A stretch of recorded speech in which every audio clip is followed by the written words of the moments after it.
Yamo akwaba do Badwam TV Badwam dwumadie so.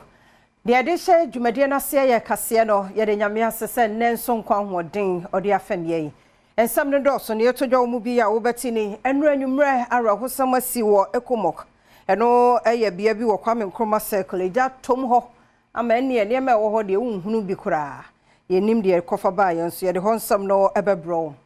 Yabakwa asimfo sunso won finfin mantem mo sanso na obi for room apartment nso ehoja tomu asiwani so kache edo ne sembi na no pay mede bro Adom TV Badwam kase o hwa me live on Facebook /Adom TV extra meda say Go TV ya 119 DSTV eye 280 oko YouTube a wo search Adom TV 2 ye wo ho a kase yi ni dwumadi nkaye nyina nso obenya kwanya ahwe bi wo ho medi de afia amankwa tamaklo afia ni de mientie nsam no nkyeremu no ankasa enra nwumra ne enya nanti se ekomoko no ye bro bia bi e wo kwame nkroma circle ja tomuma ene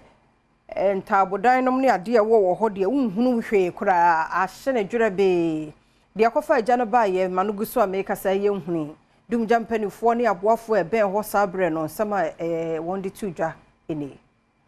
ADO1 Alex Kinati wahasi eni ni nkomo bisa ne se emre ben na fire service for no ebepie mu aha no mobile no na situation ne sen ADO1 e ma kwaba do Badwam kase pachemeji mo super mi da masese mo afri mi ebra obepie mu aha se na se wo no mrante bepie mu aha se no na situation ne te sen emre ben kwa na munya akọ no nti nya akọ no around 5 now one say there's a difference between emre ijano sha se ni emre o mo fire service obeka se yana hia fire service for ni ha service obi an fire service a obi an fire service ye hu so nti no ye nya ntie no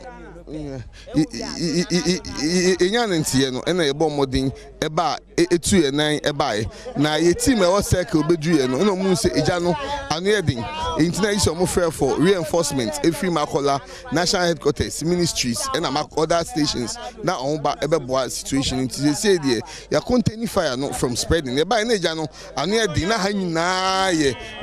ye hey eja no na e wo high tension ase nti eja no eba into contact with high tension no na cause sparks any explosion nti ebeti maka say yenim adekode potiema eja yi hyase na afesu ye wo any idea of menema dodo na say dan dodo ahye wa ase yana dan ahye de meka say hundreds na ahye for now they mean family sense so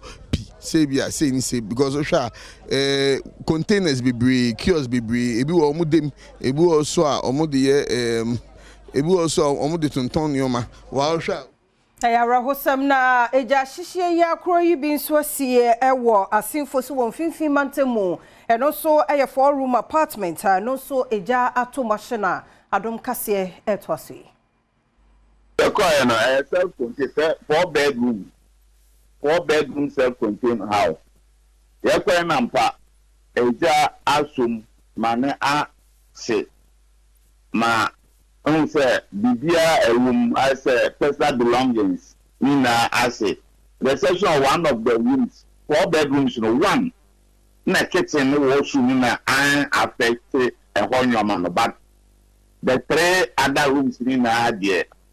a damn and son, Madame Pommy and son now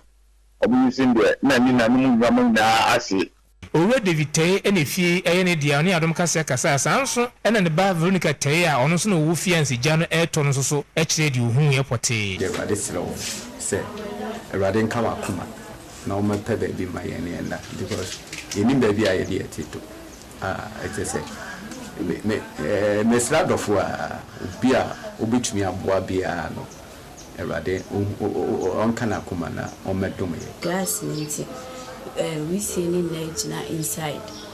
enti empie no bia hu say starting empie kasinti obi hu say bia ehye enti baby ena owa abonti no hu say we see any bia pf so enti omo ba hu na chese ahye first room second room Ehwehwemu bi ya Professor Smart Sapon woni ni team e wo Kumase Technical University aye no de se NDC womo eye popular pa nanso won candidate John Dramani Mahama de enye no na Ghana for epeno semampani na wo ba MPP mu nso a MPP sa party no de nshada Ghana for kon no de nanso womo candidate Dr. Mahmoud Bawumia de oyobi a wo mo ani gese obetumi aye wonya mampani ehwehwemu ne ntoso Adom TV edeba NPP for flag bearer your friend Dr. Mahmoud Bawumia ahokekane wo soro kakra esene NDC mampani dada John Dramani Mahama ohwe Dr. Mahmoud Bawumia de no a ono nya 38.9% ena mampani dada John Dramani Mahama nso nya ohamu chichemu ediasa insia echiri pokro eduasa insia echiri pokro nia eye ahudwene kakra wa ha na yese amanyoku nketoa na aka nso hye ne nso ne se nyame animni se amanyoku anase omu eni animfo no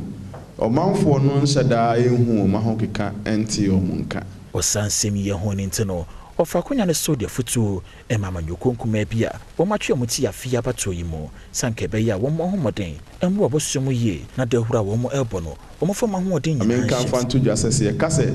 amanyoku bi ye third force anase onna odi akansi ni mu miensa anase mienu ni bi ni wa yenka yemfa ne mra enye se wotoso miensa in an election keke emra no ne se esa bato na ye kono wanya kra no esa unya aba na ebeto ni mu nchichemu oha mu nchichemu enum 5% yehwe ye Ghana ya bakosemu a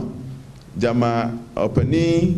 Professor Hila Liman ni party PNC ya openi Edward Mahama befa ye enkwana say 96 ho baby otiminya I think a little above 5%. Mayentu akasiano eso na MPP amanyoko Franka Tuni Alhaji Dr. Mahmoud Bawumia Shebosa Bino ebekoso na wabie universities ahodo no sebeye ya unemployment ho nsam no so beba form ti abano bono homodin bia so obeye na no so di nyuma abramabu no Adom TV kase etwoso. Open University is going to be focused on two things, TVET and ICT. TVET and ICT. We have invested the most in TVET than any government in the history of Ghana. 6 billion Ghana cedis in the last 7 years. We have improved all the 34 MVTIs, the 10 technical universities, colleges, technical colleges, 13, and so on. We have done a whole lot. The world is now a world of skills. That's the world of work, skills. So TVET is something we are going to focus on, and job creation is a very, very good issue. In which Dr. Alhaji Mahmoud Bawumia, HRS, Abaya Wodo Eba, the Dudin and Nimne Yeno, or Metwaso, and so Shabo, so when you're bearing one, or the Amanyoko in Abeka Bum Sebea, or mine, and this was doing in Punt 20, but to Juma would be our chassis in our bit me ye. Issue of the failure to continue, government's failure to continue with projects that other governments have started is a major issue. And this is why in our manifesto you will see that I am committing to a national development plan, that I believe that all the political parties should agree on certain broad contours that we will all agree. Doom so must stop. One more coffee by ye a day and some more to just so my bobo won a da memenda senya de chayenya and ye beba sonti one more a fragan of Wunina senye Yamaka one more Doom so must stop penny back or come where Henry or say and I would in some who do attitude to ja and near ma on the atuna kwemo bambo for famudia and one casan so famudia. On the 8th of June, me day enemy Ghana fo nyina ye nyina ye twahia in front of University of Ghana animu pe obia opese obibia no omra me ne apolisifoɔ so akasa enra ama ekwanmu ada ho bibia ye kama apolisifoɔ ba babo ye nyina ho ban enti so far as I'm concerned, no dear enemy nuam no convenience Yvonne Nelson ne Selom ne Reland ye nyina ye hu se bibia edane kwam nyame ya adoma 2 p.m. ewia no mienu na ye nyina ye twahia ho na ya boaboa ya no embo no nsia ne de na je se ya tiesi form a ye nante from the University of Ghana sa kopem tetekwashi run about no money any obi biara kasa ye no biara kasa wi ane ekọ ni enim se saade ya ye ebema aban asan gina ne naso ye biem ahwe no atoto ye nyinam kanea ɛho nsɛm nyinaa ma ye meka nyinaa ne sɛ Ghana for manufacturers guta especially ɔmo mpanyimfo a ɛyɛ dansia yɛte sɛ ɔmo akasa kra ɛka sɛ dum so yi ɛha ɔmo nnwuma ne ade no AGI ɔmo nyinaa no deɛ bɛka kyɛ ɔmo ne sɛ ɛyɛ saa Saturday di anim yi no ma obi antena fie asɛm no akɔyɛ asɛm hia yɛbɛ expect ɔmo nyinaa nyame yɛ adoma on the 8th of June lock up investment holders forum wasa call Ministry of Finance asa call bo won sisi wo hon mu biem efri se bo hye no a asoye no hye won mo ma won mo mre kakra so won kono obeto won ka no won te won kanti enura won san kenya won ho adom kase etwaso yi apa ye kwa na yeti se yehian ewo meeting bi mu ye koy ampa ekoto ewura ba ko ene krachi ba ko minimum se omo ye mpanifo ha na omo se minister ni ho deputy minister so eni ho na mom ne o ma hye ne say deputy minister na tukwan oba obefra yen na ya ye meeting na me say ate se maka so oba no fra yen a ye beba na mom ya package no de ye say ye ne approve for aka say ukua da bia ye ba na mom se bibi betwam a ya de papa na se brada kra na aba e betumi aka kira approve for say you can see a coach and so young court. Obruni said the ball is in their court.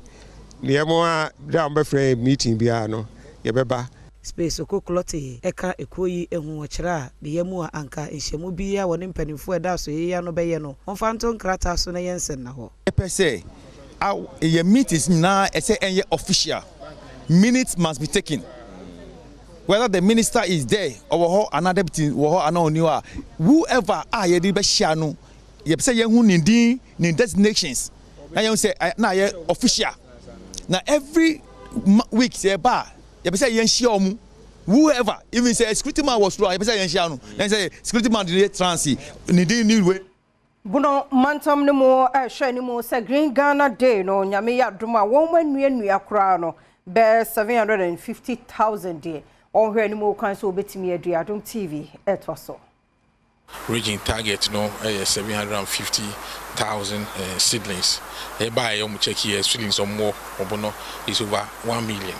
and you are say they will be able to mobilize the people and to plant the over 1 million seedlings. Of course, site I prepare for ceremonial planting. There were barracks. If you more prepare, or my pegging, I just say, also my crowd will say Friday on the planting. Because I distributed almost about 400,000 seedlings out already. We still echo to the various districts. I can say it was seedlings enough for everybody. Abdul Bashiru Issa, commander wada Ammo Training School ano ewo Sunyane. Na fiju media will be do obuno mantem mono. Sunyane barracks ho and will be do no na enhyehyɛ a wɔn mo ayɛ de twɛn dwumadie no wura yi de to yamane boni anim. As you were talking about military cooperation in the whole country, I think in Bono region we have a very cordial relationship with the Forestry Commission. Many a times we have issues concerning projects that we normally do for the units. So sometimes we fall on them and they do assist. My engineer no sona Adom TV Badwam kase na ha na brema kwan na no pay ye de asiase dan komon emrani adaje a wo de fam ye erade hwe so mfa nkomra som dwem ne mum koso na ne yentna wo Facebook/Adom TV Extra fi said the bonkrata online stories ayensa kana ni diem siba mienu yentwe homra ye mfa ntoso